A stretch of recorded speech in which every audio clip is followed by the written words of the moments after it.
days and nights with a babysitter. Of course, I'd been lonely and spoiled, but it was humiliating to explain that to my best friends. Telling a stranger on a date? No, thank you. Okay, please don't tell me this sounds lonely, but I'm an only child, and my parents are not close to their families, so it was kind of just the three of us. He blinked and shrugged. I don't think that sounds all that lonely. Honestly, around the time my last little brother was born, I would have been happy to live on my own in a cave somewhere. My hair was coming dangerously close to getting into my food. I flipped it over my shoulder and hoped the motion didn't look as jerky as it felt. I'd never been able to pull off the smooth, graceful thing with my hair. Why? What's your family like?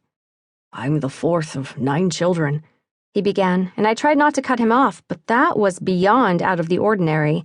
I'd never met anyone with so many brothers and sisters. 9?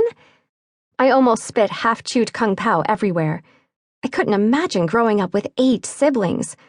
I'd always wanted at least one, but 9 was beyond excessive. 4 boys, 5 girls. He seemed amused by my reaction. I swallowed with a little difficulty and grabbed for my drink.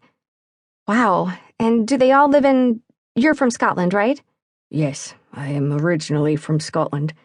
He nodded along as he answered. And yes, all but one of my siblings still live there. So, how long have you lived here? The country, not New York. I didn't mean to interrogate him, but he was way more interesting than I was. If I kept asking questions, he might not figure that out. Oh, about... He paused, his brow furrowing as he silently counted it up. 27? Yeah, 27 years now. Wow, I didn't know they let you stay that long. I put my drink down. So you were here before I was born. Why did I have to go and say something like that, right when we were getting comfortable? It didn't seem to bother him.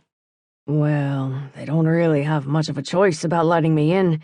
My dad is American. You've got dual citizenship? I've never met anybody who had that before.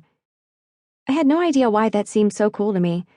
Probably because I'd literally never been out of the country. He grinned at me. Well, I'm glad to be your first. I hope it was amazing. I froze. For just a second, but enough that he must have noticed, because we both stared at each other with this deer-in-headlights look. He couldn't have possibly known where my mind went, or why, when he said that. I'd expressly asked Sophie not to mention the virgin thing, and I trusted that she hadn't. So, that could be a sign. I filed the coincidence away, in case more came up later. What about you? He asked. Where are you from? Pennsylvania, Harrisburg. Very upper middle and boring. Nothing like New York.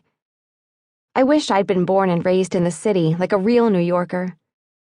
But then I moved here, almost 5 years ago, and it completely changed me. There was that smile, again. That adorable smile that had made me immediately like him. Well, sort of immediately. I just hadn't known it at the time. You grew a second head? He joked. Or you shed the superfluous head you already had? Thank God. That second one was totally ugly.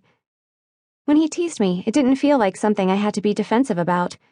When Brad had done it, it had always felt like a put-down. I just meant I went from having a personality that had been written for me by all the people around me to coming to this place where I was a blank slate. I didn't have to fit in with my clique back home anymore.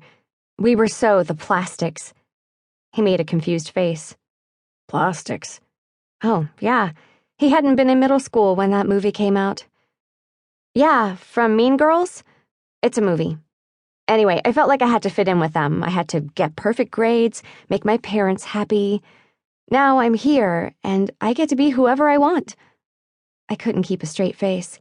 I knew how silly and idealistic that sounded. And someday I'll figure out who that person is. He tilted his head and shook it sadly. I hate to break it to you, but no, you won't. Look at me.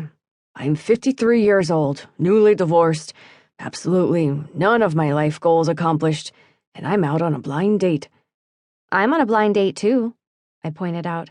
Yeah, well, you're on a blind date, thinking you might meet someone new and exciting you can really connect.